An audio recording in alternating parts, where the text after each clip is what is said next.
In the news this week, state opposition pushes for answers over teenage international student Andrea's wrongful removal from Australia. We have an exclusive update.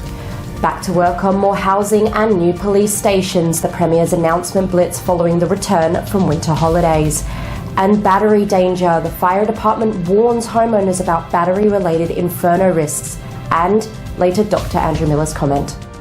This is The Evening News with Ivan Loon and Maliva Thorne. Good evening. We begin with new developments in the Andrea case, which WAMN News broke several weeks ago, where a teenage international student from Hong Kong was allegedly removed from Western Australia despite no wrongdoing. We can exclusively reveal that the state opposition may raise the matter in Parliament soon. Renowned community advocate Suresh Rajan joined us. Suresh, thanks for your time. You spoke to the Liberal opposition about the Andrea issue. What are the latest details? Yeah, look, we have spoken to the opposition. The opposition is going to have a further conversation with us in the early part of next week and hopefully be raising this in Parliament. There's some very, very interesting issues that are coming out. It appears from the position of the government that they're wanting to defend Tiwa and Tiwa's handling of the matter. They're saying that there's nothing untoward about what happened, and that they were doing it in the interests of Andrea themselves. So they were trying to protect her, and that's why they shifted her out of the country, because there was nobody here that was prepared to take her, which we know is a lie, because the family member or the friend of the family was actually at the house on the day. So the friend of the family was there at the time that Tiwa attended. So there would have been no issue. They could have gone away, done an assessment of that person, and immediately moved her to that house if necessary. But they've gone and cost the taxpayer a considerable amount of money in getting an urgent ticket back to Hong Kong to send her out of the country. It just is, it defies any logic whatsoever. Okay, so what do the Liberal opposition make of this case? Their initial view was exactly the same as ours. It looks like considerable overstretch on the part of the organisation, and that the organisation really didn't have any policies that would have allowed them to do this. It looks like they've breached their policy requirements. It looks like they've possibly breached their charter. And they certainly don't appear on the face of it, according to the people I've spoken with, that they have acted within the law. What happened to the Ombudsman? Did you raise the issue with him? And what happened to that pathway of appeal? Yeah, we haven't got any further from that simply because he's just been settling himself into the job and so on. So I've given him a bit more time to do that, but we'll certainly be taking it up with them. The response from the government came, interestingly, from the State Solicitor General and not from the government department. So they've escalated it to a legal position simply because I think that they know they've actually breached the law and policy in what they've done. There is there is a requirement that she should have been notified in writing and given 28 days to appeal. That wasn't done. Then to shift her out of the country on a pretext of saying that CFE, a certificate of enrollment, was cancelled and therefore her visa would be impacted. That's not a decision for Tiwa. That's a decision for the institution and for the immigration department. They've acted completely outside their authority.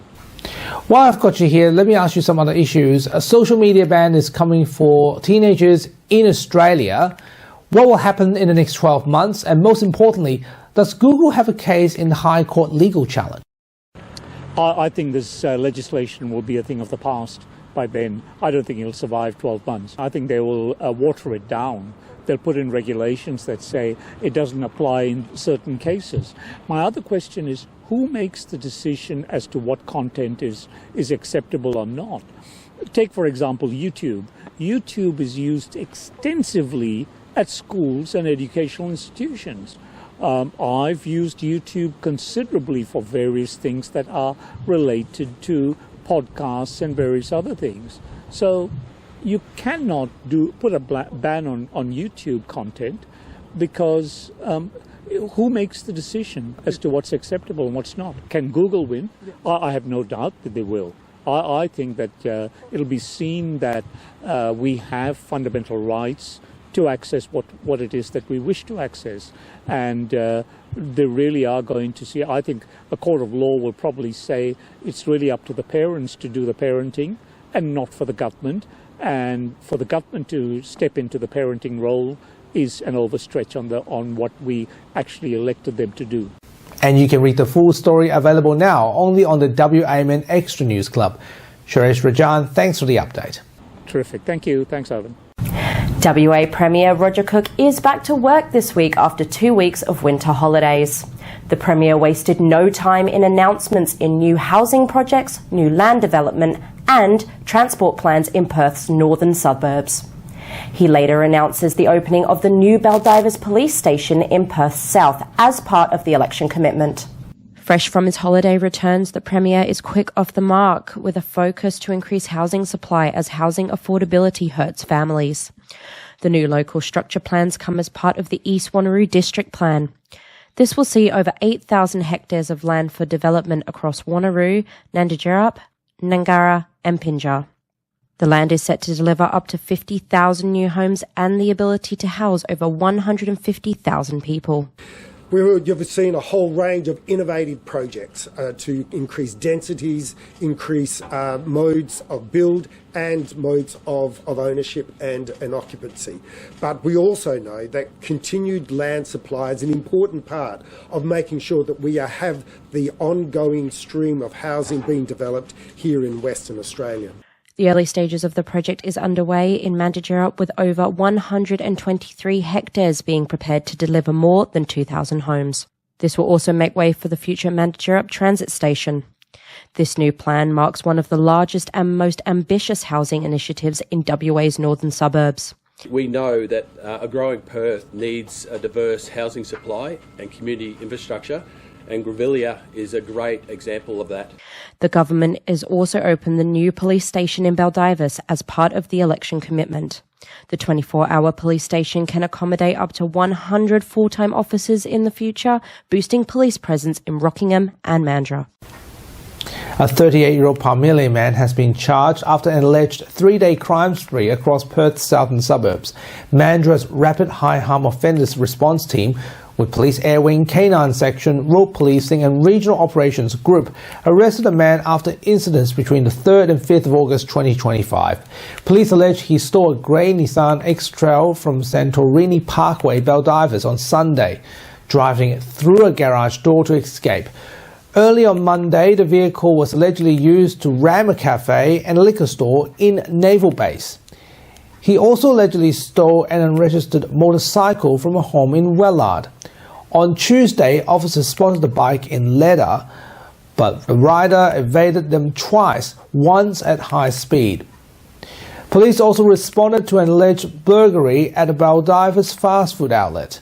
The Air Wing tracked the bike and the suspect was arrested after allegedly fleeing on foot. He faces multiple charges including burglary, vehicle theft and reckless driving, and appeared in Perth Magistrates Court this week. WA residents are being urged to watch their lithium-ion batteries, with firefighters battling 93 battery-related blazes so far this year. That's 3 a week. More than half started in homes. The danger isn't just while charging. Nearly a third of the fires were sparked by damaged or poor quality batteries not even plugged in.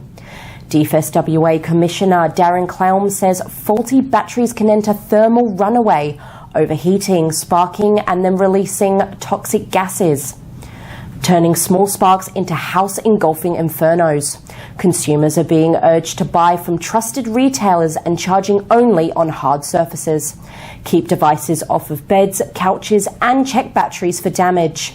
Keep those smoke alarms working, especially in garages. So far this winter, WA has seen 185 house fires, 2 a day, with DFS warning not to forget other hazards like kitchen fires, heaters and candles.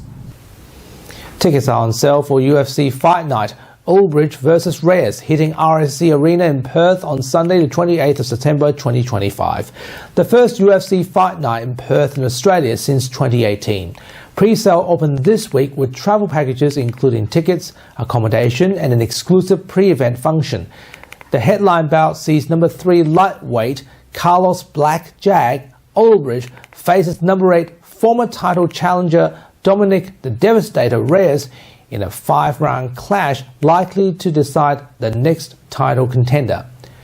Also on the cards, Michelle the Wild One Montague debuts against Luana Dreaded Carolina, becoming the first New Zealand woman in UFC history. Supported by the Cook government, the event is expected to attract thousands of visitors and be broadcasted over to 950 million households worldwide. UFC will return to Perth next year with a premium pay per view. And now, here is Dr. Andrew Miller with his weekly medical and news commentary. Hi, thanks for your time. There's been a lot said about ambulance ramping in the last couple of weeks, and what is a fairly simple problem is sometimes made out to be more complex than it is by those who are charged with solving it. The fact is that it's gone up about 10 times in the rate, so we had about 7,000 hours in which vulnerable sick people were left sitting on the road in ambulances outside of hospitals when they should have been getting treatment in 1 month. The reason it's gone up a lot is because the population's grown, the complexity of care has increased, and at the same time the hospital bed capacity has not increased. It's as simple as that. The government argue that there are other factors involved, but the fact is that all of their solutions that they've tried to apply have not been successful. So they need to start listening to those of us who work on the front line who say that we need more beds for people to be moved out of the emergency department under the care of nurses and doctors and onto the wards. So that does of course mean that we need more staff as well as more buildings. It is an expensive thing to fix, but it is something that people expect. We know we live in a society that can afford to provide universal health care, and we don't want to be worried that our relatives are waiting too long to receive the care that they need, all because we haven't planned and adequately implemented a health system to support the future of the state. The politicians who are in there at the moment campaign partly on the basis of fixing this problem, and if they can't fix it with their solutions, then it's about time they started to listening to those of us who actually work in the system. Thanks for your time. Thank you, Doctor. So, Ivan, UFC next month. You ready? I'm definitely ready, rolling on with the punches. Now, trick question to you. Uberg versus Reyes. You had to put your money. Who do you want to put on? Uberg. All right. Now, if you lose, lunch is on you. All right. And that's our weekly news and current affairs. We have the latest news on our website at wamnnews.com.au. Remember to subscribe to the WAMN Extra News Club so we can continue our work in the community. wamnnews.com.au/news/extra. Supporting independent local news, keeping democracy strong. From Paige, Melly, myself, who is on vacation. We'll be back next week. Thanks for watching. Thank you so much.